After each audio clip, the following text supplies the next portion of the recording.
É impressionante perceber como as pessoas gostam de coisas, daquilo que se vê, se usa, daquilo que está ao alcance das mãos.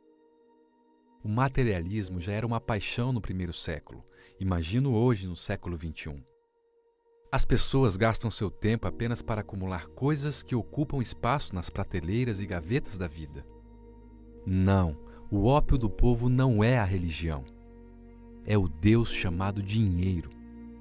Embalados nessa pregação da falsa prosperidade, a humanidade tem se autodestruído nos encantos das luzes daquilo que é temporal.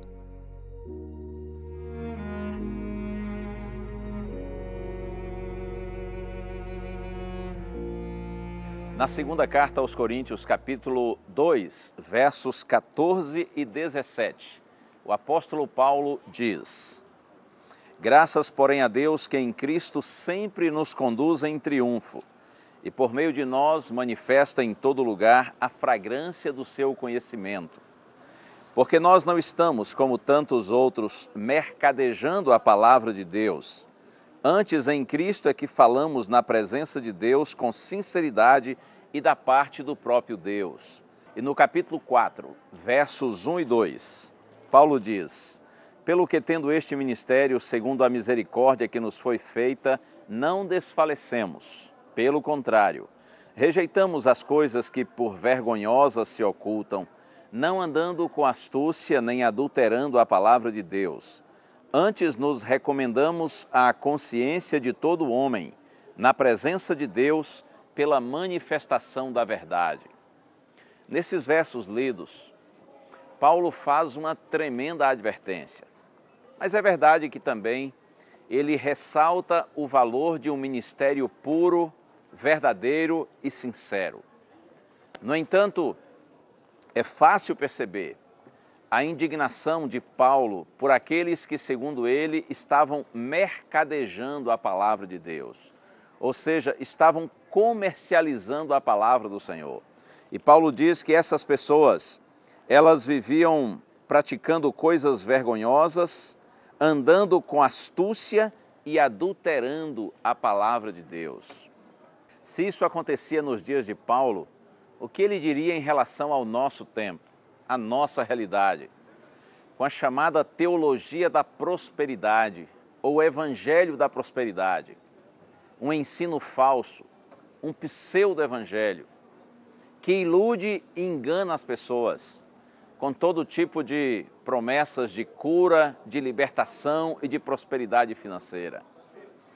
Outro dia eu estava no meu carro e liguei o rádio e ali estava um pregador fazendo uma longa oração.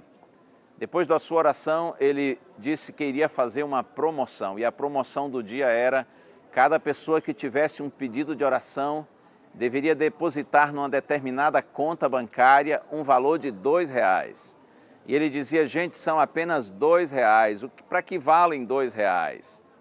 Você deposita R$2 para cada pedido que você tiver. Se você tem 2 pedidos de oração, talvez um por você e um por um filho seu, então você deposita R$4. Se você tem 3 pedidos de oração, serão R$6. E aí você dirá: mas como que o Senhor vai orar por mim, vai interceder por mim?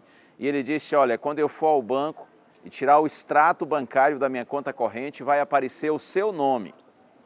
E aí, dependendo do valor, eu sei quantos pedidos de oração você tem.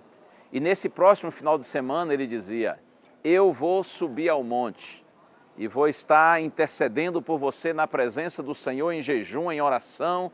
E aí, a depender do valor que você depositar, eu sei quantos pedidos de oração você tem, eu sei inclusive o seu nome que vai aparecer no extrato bancário. Oh, permita a minha franqueza, isto é ridículo, isto é um absurdo, mas lamentavelmente nós estamos vivendo nesses dias de muito engano. Esses enganadores são identificados por Paulo como obreiros fraudulentos. Está aqui na segunda carta aos Coríntios, capítulo 11, versos de 13 a 15. Porque os tais são falsos apóstolos, obreiros fraudulentos, transformando-se em apóstolos de Cristo. E não é de admirar, porque o próprio Satanás se transforma em anjo de luz.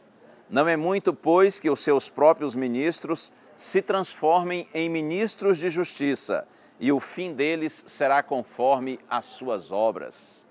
Obreiros fraudulentos, falsos apóstolos, são expressões usadas por Paulo para identificar esses indivíduos que usam o nome de Deus para tirarem proveitos das pessoas por seus interesses egoístas. É claro que dentre esses pregadores da prosperidade pode existir alguma pessoa sincera. De repente o indivíduo está iludindo outros porque ele próprio foi iludido, ele próprio está iludido.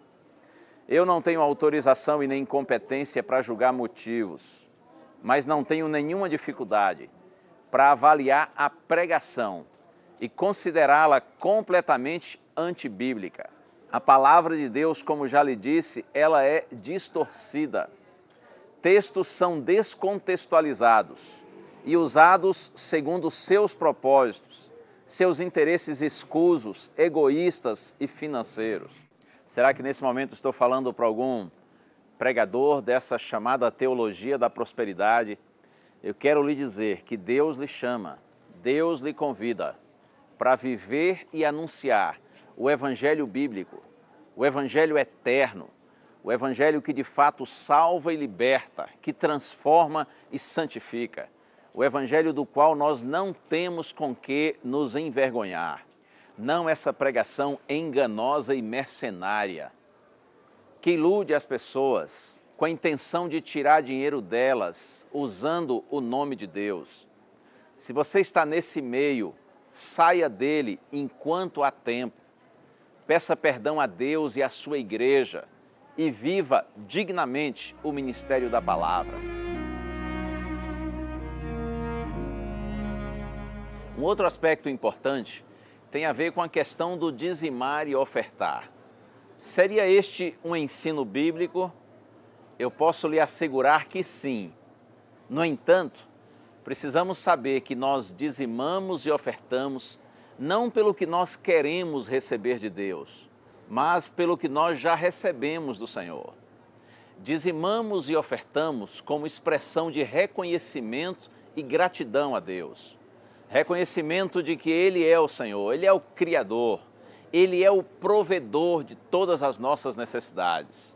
E a oferta, ela expressa nossa gratidão a Deus, porque Ele é Senhor e também Salvador. Eu posso lhe dizer que o dízimo revela a sua fidelidade ao Senhor e a oferta é uma expressão da sua gratidão a Deus. Mas olha, um outro ponto também muito importante. Conforme o texto que nós lemos, Paulo diz que alguns estavam mercadejando ou comercializando a palavra de Deus. Se havia alguém vendendo a palavra, é porque certamente havia alguém comprando. Se o Evangelho da prosperidade hoje tem muito sucesso, não só porque existem pregadores da prosperidade, mas existem também os consumidores desse tipo de Evangelho. E permita-me a franqueza, se você tem vivido consumindo esse tipo de pregação, acredite, Deus, Ele não abençoa gente interesseira e gananciosa, que quer usá-lo para se dar bem, que quer fazer algum tipo de troca ou de barganha vantajosa com Deus. Costumo dizer que os homens enganam e são enganados, mas o Senhor a ninguém engana e por ninguém é enganado. E ainda eu diria para você que essa questão de as doações levadas à igreja em forma de dízimos e ofertas, parte dessas doações serem usadas para o pagamento de salários de pregadores, de líderes religiosos, isso está ok. Segundo a Bíblia, não há nenhum problema nesse sentido. Paulo até chega a dizer que o obreiro é digno de seu salário, que aquele que prega o Evangelho, que viva do Evangelho. Mas é óbvio que isso não significa que os pregadores devem receber salários astronômicos para ostentarem em suas mansões, seus aviões e suas fazendas. O pregador, o pastor, deve ter uma vida digna, porém simples.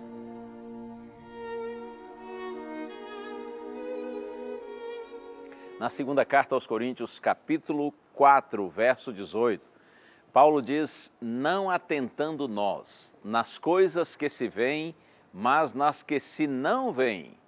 Porque as coisas que se veem, ele diz, são temporais, e as que não se veem são eternas. Nossa atenção como filhos de Deus, nossa atenção máxima, deve estar não nas coisas que se veem, porque, diz Paulo, elas são temporais, elas são efêmeras, são passageiras. Todas as coisas que nós vemos neste mundo estão condenadas ao fogo, à destruição. Isso é só uma questão de tempo. Por isso, Paulo diz que nós devemos colocar nossa atenção nas coisas que não se veem, porque elas são eternas. Existe um mundo maravilhoso preparado por Deus para aqueles que o amam. Existe uma realidade superior e incomparavelmente melhor do que esta, que agora nós temos e nós vemos. É com esta visão, é com essa compreensão que nós, filhos de Deus, devemos viver neste mundo. Acredite, aos olhos do mundo, prosperidade tem a ver com o ter, mas aos olhos de Deus, prosperidade tem a ver com o ser. O que nós levaremos para o céu não é o que nós temos, mas o que nós somos. Nós levaremos o nosso caráter. E eu quero terminar essa reflexão lendo um outro texto maravilhoso de Paulo. E o Deus da esperança vos encha de todo gozo e paz no vosso crer, para que sejais ricos de esperança no poder do Espírito Santo. Que a bênção do Senhor repouse sobre você e a sua casa. Que você seja verdadeiramente rico de esperança, tendo paz, tendo alegria no Senhor pelo poder do Espírito Santo. A graça do Senhor Jesus Cristo e o amor de Deus e a comunhão do Espírito Santo sejam com todos vós.